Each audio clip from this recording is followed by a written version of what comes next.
Question 1. Analyze the strategic importance of the Foundational Learning Action Tracker, FLAT, launched by the Ministry of Education and UNICEF in October 2025. How does it align with the RAPID framework? Model answer. The FLAT is a digital monitoring tool designed to accelerate progress in literacy, numeracy, and socio-emotional skills, directly addressing learning poverty. It aligns with the global RAPID framework: reach, assess, prioritize, increase efficiency, develop health, by providing real-time data to policymakers to identify gaps in foundational learning. Its implementation in 2025 signifies a shift from mere access to quality assurance at the basic level, ensuring that reaching every child translates into actual learning outcomes. Question 2. Discuss the rationale behind the introduction of AI-powered learning applications for senior high school (SHS) students in the 2024/2025 academic year. Model answer. The rollout of AI learning apps to over 1.4 million students aims to personalize learning and bridge the rural-urban gap by providing offline accessible, curriculum-aligned resources. This initiative supports the One Student, One Tablet policy under the Smart Schools project, moving beyond hardware distribution to content engagement. It allows students to learn at their own pace while providing teachers with data-driven insights into student performance, thereby enhancing the efficiency of the new SHS curriculum. Question 3. Evaluate the significance of the 2025 reforms to the Ghana Teacher Licensure Examination, GTLE, particularly the integration of licensure into teacher training and the planned phase-out of the standalone exam.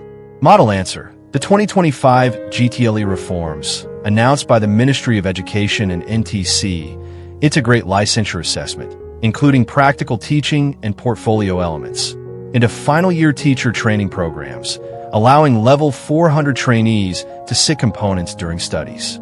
This shifts from a high-stakes post-training exam to a more continuous, competency-based process emphasizing real classroom skills over theory. The standalone GTLE is phased out after 2025 resits by August 2025 directive, aiming to reduce delays in teacher employment, lower failure rates, and better align with professional standards. This professionalizes teaching further under Act 1023 while addressing criticisms of the exam's rigidity. Question 4. With the new SHS curriculum emphasizing shared Ghanaian values, how should a school head integrate these values into the school's culture beyond classroom instruction? Model answer. A school head should integrate shared Ghanaian values, such as honesty, patriotism, and responsibility, by embedding them into the hidden curriculum, school assemblies, code of conduct enforcement, and extracurricular activities. In 2025, the focus shifts from abstract concepts to practical application. Thus, heads should organize community service projects and peer mentoring programs that require students to demonstrate these values. Additionally, assessment mechanisms should be adapted to recognize behavioral alignment with these values, not just academic performance. Question 5. Discuss the Ghana Secondary Learning Improvement Program, GES, as outlined in the 2026 budget, presented November 2025, including its funding, objectives, and role in phasing out the double-track system. Model answer.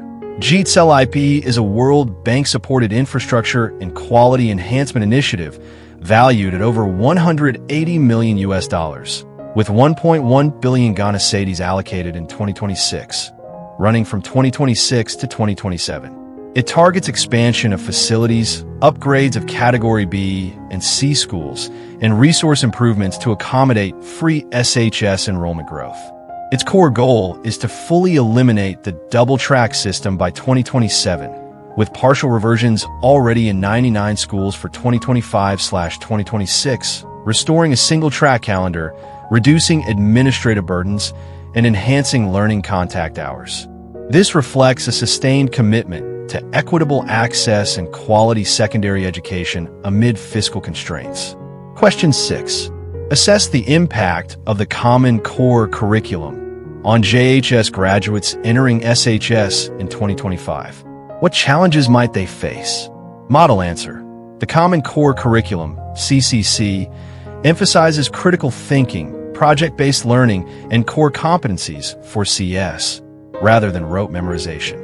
GES graduates entering SHS in 2025 may face challenges adapting if the SHS receiving them has not fully transitioned its pedagogical approaches to match the inquiry-based style of the CCC. Furthermore, gaps in resource availability for practical assessments in some SHSs could hinder the seamless continuation of the competency-based model started at the basic level. Question 7. Discuss the 2025 GES directive regarding strict invigilation of WAS and the subsequent assault on a teacher at CADE SHDS. What are the administrative implications for school safety? Model answer. The 2025 GES directive aimed to eliminate examination malpractice to protect the integrity of Ghana certificates. The assault on a teacher highlights a critical need for enhanced security protocols and a stricter enforcement of the code of conduct for students. Administratively, this necessitates that school heads collaborate more closely with security agencies during exams and that the GES imposes swift, severe sanctions on perpetrators to serve as a deterrent and boost teacher morale and safety. Question 8. Differentiate between assessment for learning and assessment as learning within the context of the new standards-based curriculum. Model answer.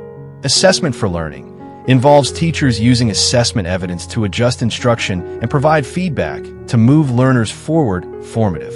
Assessment as learning occurs when students personally monitor their own learning, ask questions, and use metacognition to decide their next steps, self-assessment.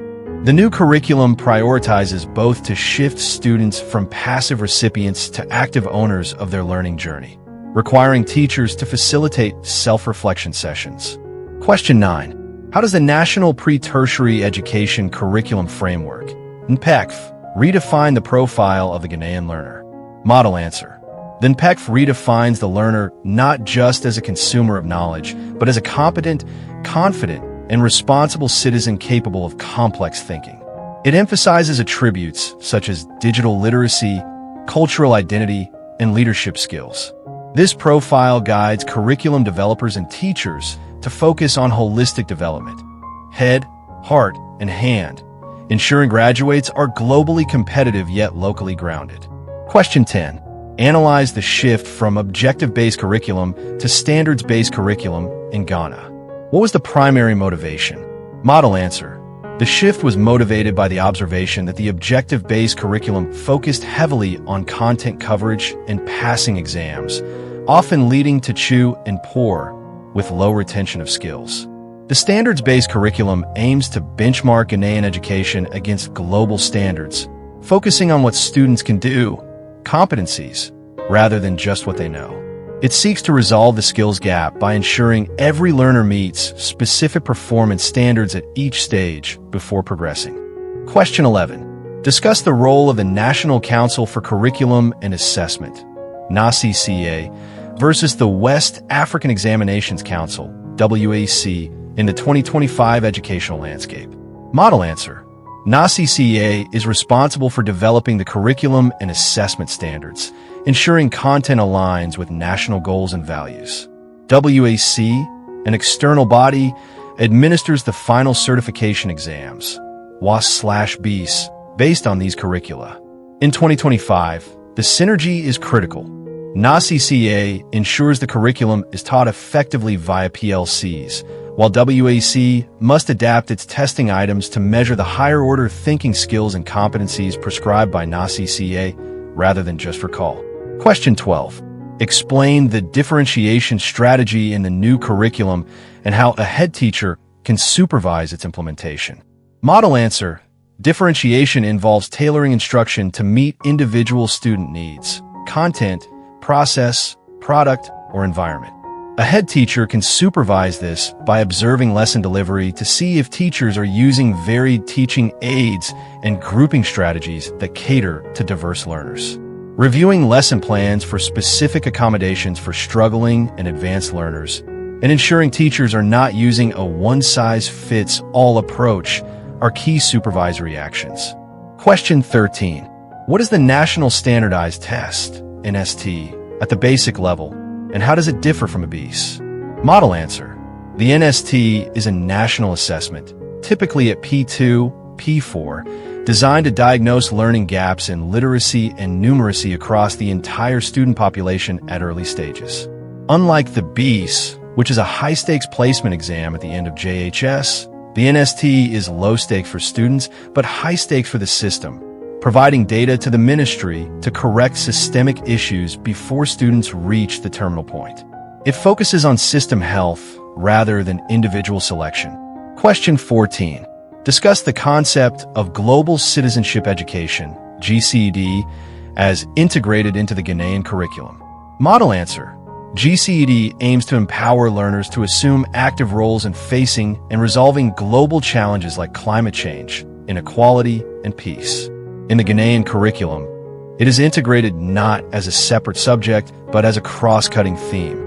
It encourages students to understand their local actions have global impacts, fostering a sense of belonging to a broader community and promoting values of tolerance and sustainability.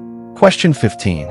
Evaluate the effectiveness of professional learning communities, PLCs, in schools for curriculum fidelity. Model answer. PLCs have replaced sporadic workshops with continuous, school-based professional development. They are highly effective for curriculum fidelity because they allow teachers to collaboratively plan lessons, study the curriculum indicators, and solve problems specific to their school context weekly. However, their effectiveness depends on the leadership of the curriculum lead and the commitment of the head to ring-fence this time against administrative encroachments. Question 16. Analyze the implications of the Code of Conduct for staff of the Ghana Education Service regarding teacher-student relationships. Model answer. The code strictly prohibits any sexual or inappropriate emotional relationship between teachers and students, classifying it as professional misconduct. This protects the child's right to a safe learning environment and maintains public trust. In 2025, with increased awareness of child protection, GES enforces a zero-tolerance policy, meaning any breach can lead to summary dismissal and criminal prosecution, emphasizing the teacher's role as in loco parentis. Question 17. Discuss the mandate of the National Teaching Council, NTC, under the Education Regulatory Bodies Act, 2020, Act 1023. Model answer. The NTC is mandated to regulate the teaching profession by licensing teachers, keeping the register of teachers, and developing the code of ethics and professional standards. Act 1023 empowers the NTC to sanction teachers for malpractice and ensures that only qualified, licensed personnel are employed. This moves teaching from an occupation to a legally recognized profession with defined standards of practice and entry requirements. Question 18. Explain the point-based system for continuing professional development, CPD, and its link to license renewal. Model answer. The point-based system requires teachers to earn a specific number of credit points within a 3-year cycle to renew their license. Points are accrued through attending PLCs, workshops, and undertaking further studies. This system ensures that teachers remain lifelong learners and keep up to date with pedagogical advancements. Failure to accrue points leads to the expiration of a license, rendering the teacher ineligible to practice in Ghana. Question 19. What constitutes insubordination under the GES disciplinary code, and how should a district director handle a reported case? Model answer. Insubordination involves the refusal to obey a lawful instruction from a superior officer.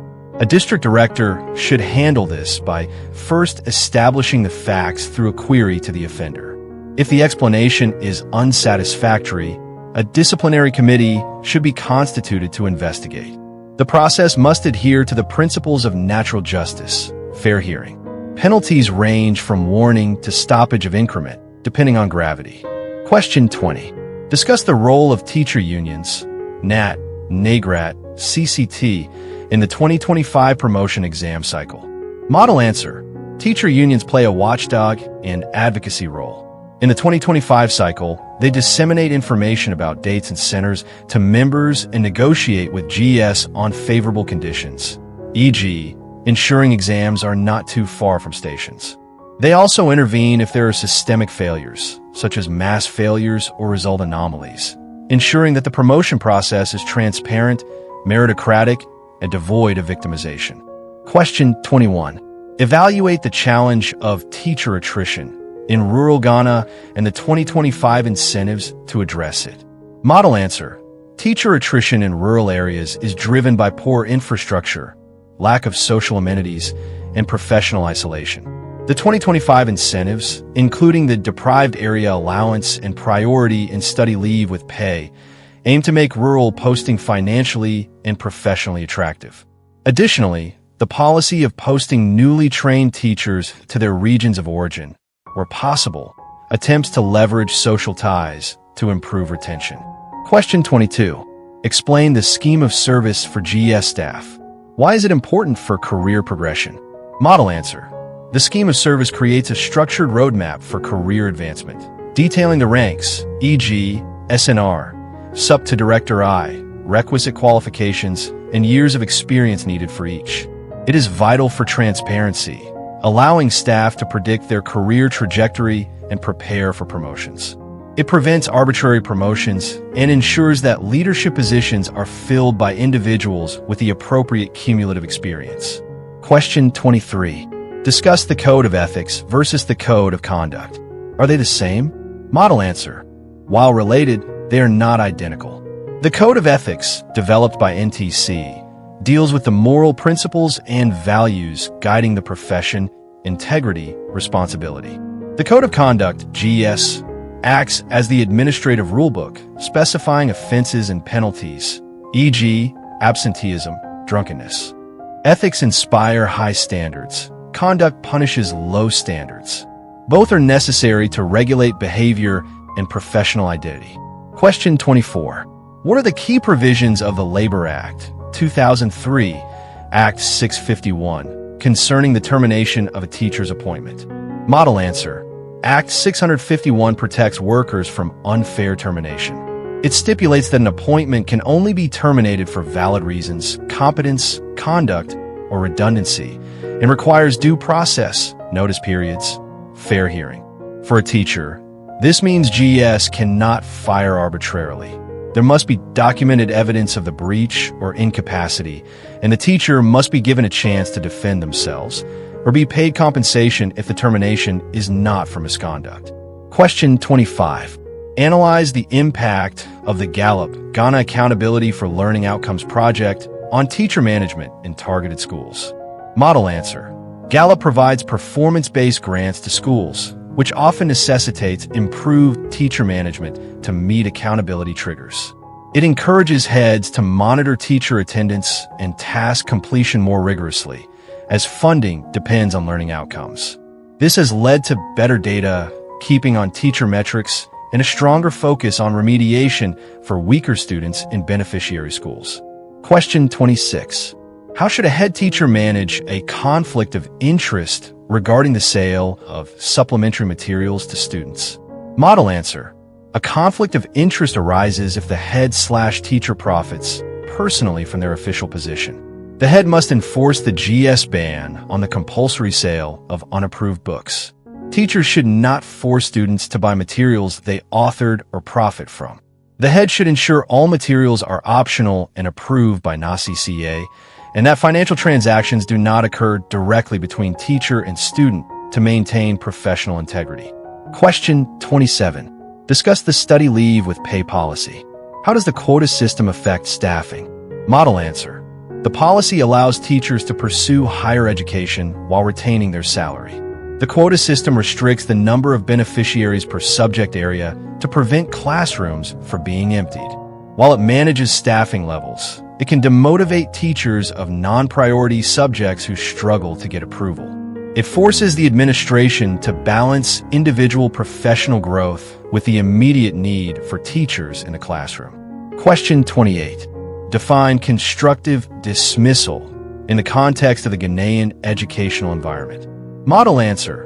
Constructive dismissal occurs when an employer, GES/head, makes the working environment so hostile or intolerable, e.g., arbitrary transfers, stripping of roles, harassment, that the employee is forced to resign against their will. Though the employee resigns, the law treats it as a dismissal by the employer. Directors must avoid victimizing staff to prevent legal liabilities arising from such claims. Question 29. What is the significance of the Safe Schools policy? Model answer. The Safe Schools policy is a framework to prevent corporal punishment, bullying, sexual harassment, and gender-based violence. It mandates reporting mechanisms and support systems for victims. Its significance lies in shifting the school culture from one of fear/compliance to one of safety/respect, which has proven to enhance learning outcomes and student retention. Question 30. Explain the role of the School Management Committee, SMC, in teacher motivation at the basic level. Model answer. The SMC represents community ownership. While they cannot pay government salaries, they can motivate teachers by providing teacher accommodation, organizing Best Teacher awards at the local level, and ensuring community respect and security for staff. Their role is to provide the social and auxiliary support that makes the school environment conducive for teachers to work. Question 31. Discuss the major amendment introduced by the Ghana Education Trust Fund. Amendment Bill 2025 regarding the funding of free SHS. Model answer. The 2025 amendment broadened GET Fund's mandate to legally and explicitly support the free SHS and TVT programs, removing ambiguity about the use of the fund for recurrent expenditure, like tuition/boarding, versus infrastructure. It also introduced enhanced support for persons with disabilities, PWDs, and made the GET Fund levy input tax deductible to encourage private sector contribution, aiming to secure long-term sustainability for free education. Question 32. Compare the 1987 Educational Reforms, ZOBO Committee, with the 2019/2020 reforms and Mensa influence. What was the major structural difference? Model answer. The 1987 reforms changed the structure from 647/0/11 to 633 JSS/SSS to reduce the number of years and introduce vocational skills. The 2019/2020 reforms maintained the 633 structure but focused on revising the content, standards-based curriculum, and redefining basic education to include senior high school, free SHS, effectively making basic education 12 years, KG to SHS, publicly funded, whereas 1987 focused on shortening the duration. Question 33. Analyze the Pre-Tertiary Education Act, 2020, Act 1049, in terms of the decentralization of education management. Model answer. Act 1049 establishes the head of local government service as the appointer of staff in the district education unit, theoretically moving management closer to the district assemblies. It aims to deepen decentralization by giving assemblies more oversight over basic schools. However, it retains the technical direction and standards under the Director General of GES, creating a dual reporting line that requires careful collaboration between the service and local government. Question 34. What is the historical significance of the Education Act of 1961 in Ghana? Model answer. The Education Act of 1961 is the landmark legislation that introduced fee-free and compulsory primary education in Ghana under President Nkrumah. It set the legal foundation for mass education and state responsibility for schooling. It centralized the education system and mandated that every child of school-going age must attend school, laying the groundwork for all subsequent free education policies. Question 35. Discuss the mandate of the National Schools Inspectorate Authority, NAISA. How does it differ from the traditional Inspectorate Division of GES? Model answer. NAISA, formerly NIB, is an independent regulator under the ministry, distinct from the implementation body, GES. While the traditional Inspectorate Division was an internal GES unit self-check, NAISA provides external, independent quality assurance for all pre-tertiary schools, public and private. NAISJ sets the standards for school registration and inspection, ensuring an objective evaluation of learning outcomes unclouded by internal administrative biases. Question 36. Explain the FCUBE program launched in 1995. What were its three main components? Model answer. Free Compulsory Universal Basic Education, FCUBE, was the constitutional mandate, 1992 Constitution, operationalized in 1995. Its three components were improving the quality of teaching and learning, quality, improving management efficiency, management, and increasing access and participation, access.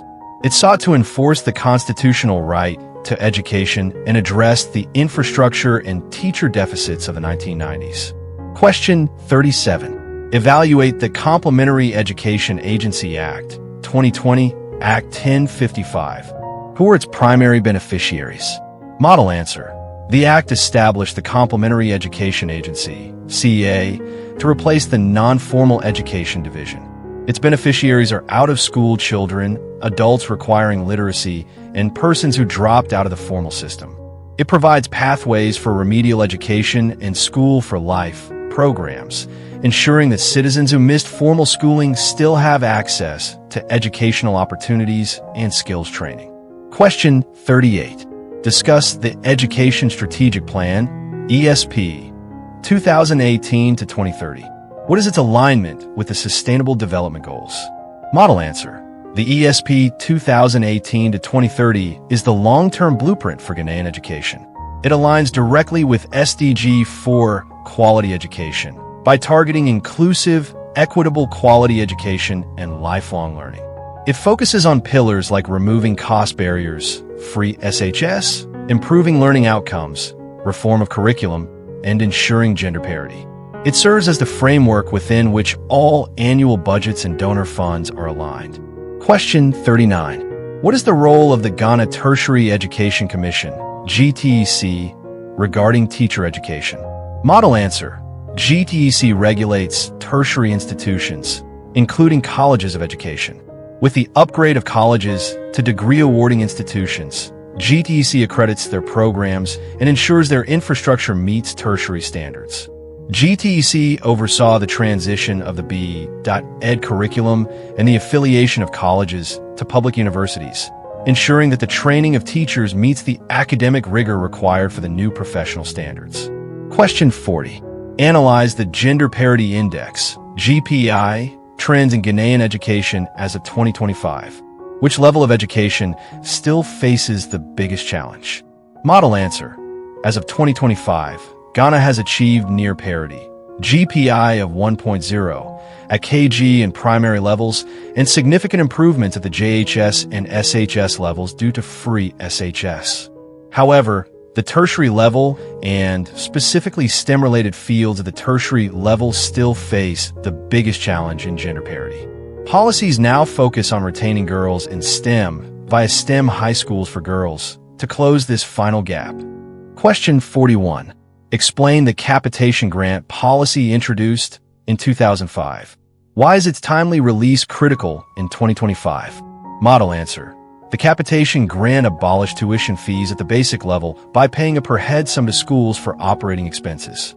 In 2025, its timely release is critical because schools are prohibited from charging parents any levies. Delays cripple the school's ability to buy chalk, registers, and minor repairs, potentially forcing heads to levy parents illegally or compromise on school quality, undermining the free aspect of basic education. Question 42. Discuss the significance of the Animu Mensa Committee Report, 2002, regarding the duration of SHS. Model answer. The committee recommended returning to a 3-year SHS system, reversed from 4 years later on, but emphasized that duration matters less than resource availability. Historically, it is significant because it stabilized the 6-3-3-4 structure, now 6-3-3-4, and highlighted that extending years without improving inputs does not improve outcomes. It remains a reference point in debates about the sufficiency of the 3-year SHS duration. Question 43. What is the Ghana Smart Schools project aimed at achieving by 2030? Model answer. Launched in 2024 and expanding in 2025, the project aims to equip every student and teacher with a tablet/laptop and internet connectivity. By 2030, it seeks to create a fully digitized educational environment where textbooks are digital, assessment is computer-based, and digital literacy is universal. It essentially aims to future-proof the Ghanaian student for the fourth industrial revolution. Question 44.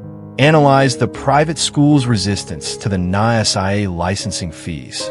What is the legal basis for NISIA's demand? Model answer. Private schools have often resisted fees as exorbitant.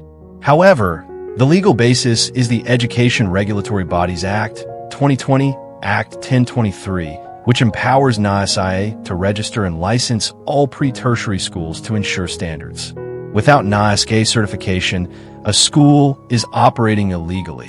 The conflict highlights the tension between the state's duty to regulate quality and the private sector's concern over the cost of compliance. Question 45. Discuss the single spine salary structure, SSS, implementation for teachers. What remains a major grievance? Model answer. SSSS aimed to remove distortions in public service pay. For teachers, it improved base pay, but the major grievance remains the market premium and Category 2 and 3 allowances, responsibility, car maintenance.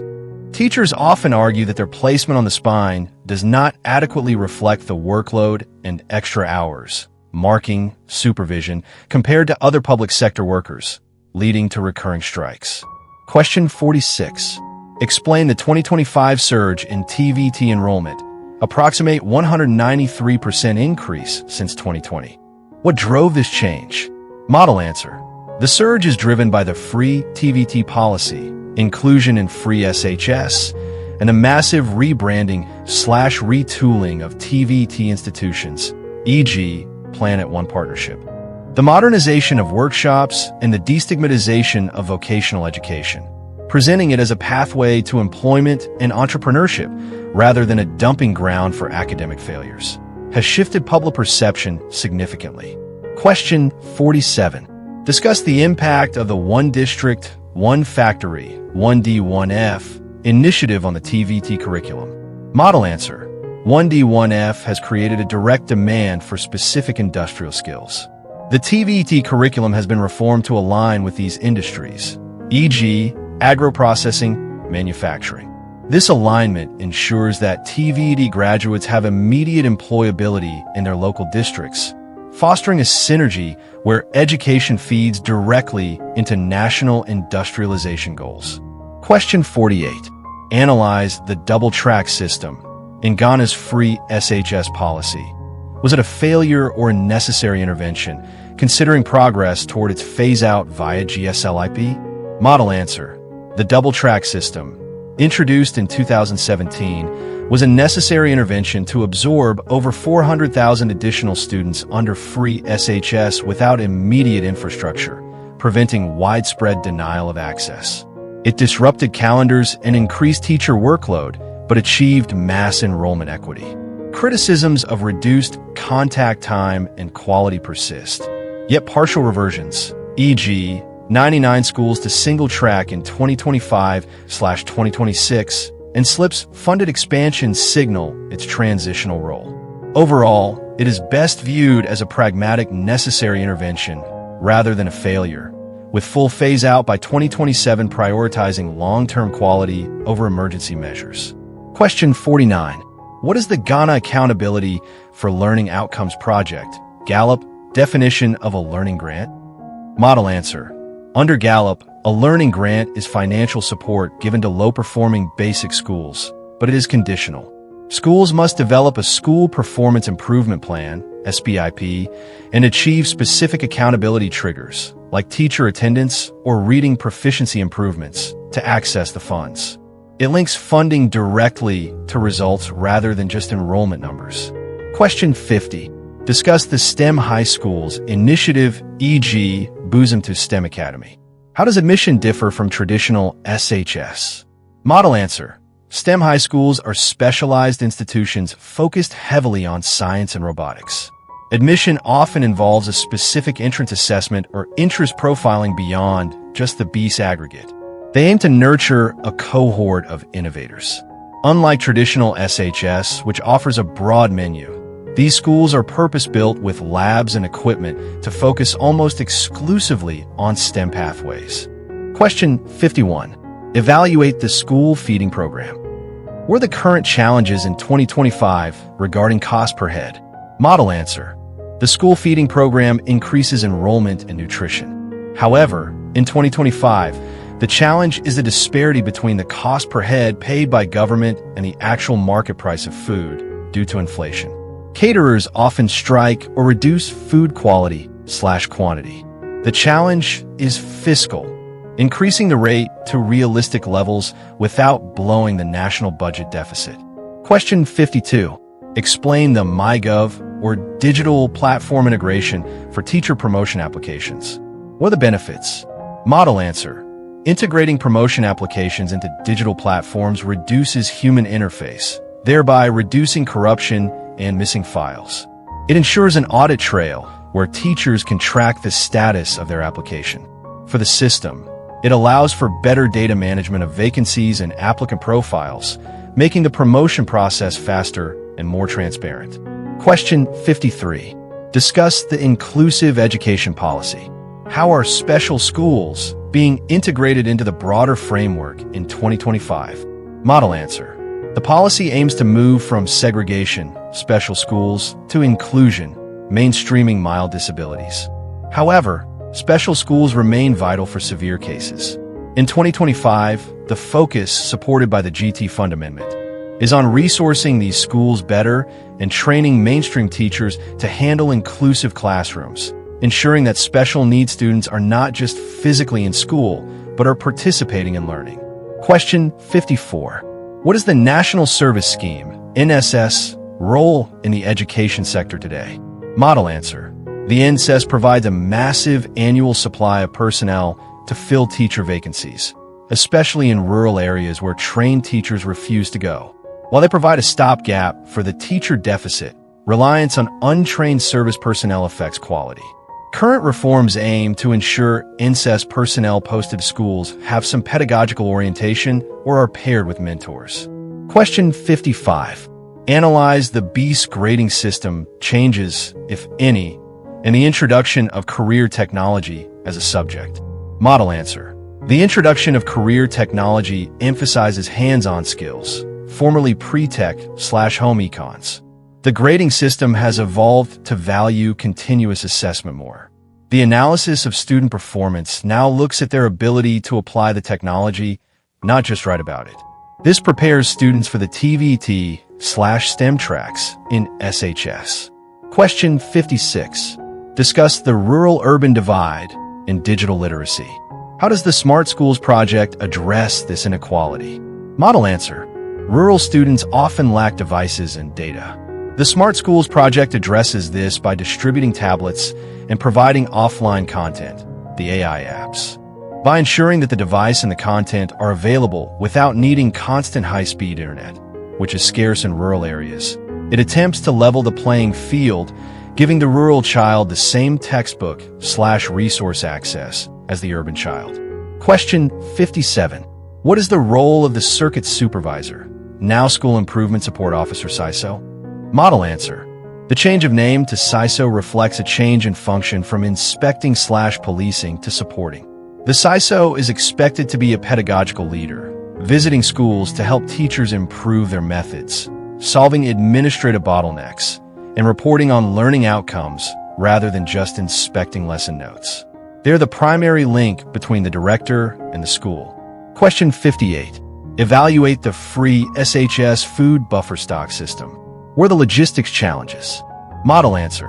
The buffer stock company supplies food to SHS to ensure uniformity and quality.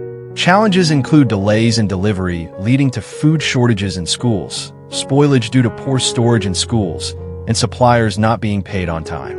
Administrators often have to manage short rations periods, which causes student unrest, highlighting the fragility of a centralized food supply chain. Question 59. Discuss the Green Ghana Day and its integration into the school calendar. Model answer. Green Ghana Day is an initiative to plant millions of trees. In schools, it is not just an event, but an educational activity teaching climate responsibility. Schools are required to nurture the trees. It integrates environmental science with civic responsibility. Administratively, Heads are accountable for the survival rate of trees planted in their schools. Question 60. Analyze the importance of data management, EMIS, Education Management Information System, for a director of education. Model answer. EMIS is the backbone of planning. A director needs accurate data on enrollment, furniture, and teacher distribution to advocate for resources. In 2025, with digital dashboards, data integrity is crucial.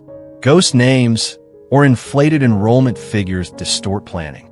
A director's ability to use EMIS data effectively determines their success in equitable resource allocation and strategic planning. I hope this review helps you prepare effectively for your upcoming promotion exams. If you found this content valuable, please like the video and subscribe to the channel for more updates on Ghana's education sector. Good luck with your studies, and feel free to share this resource with your colleagues.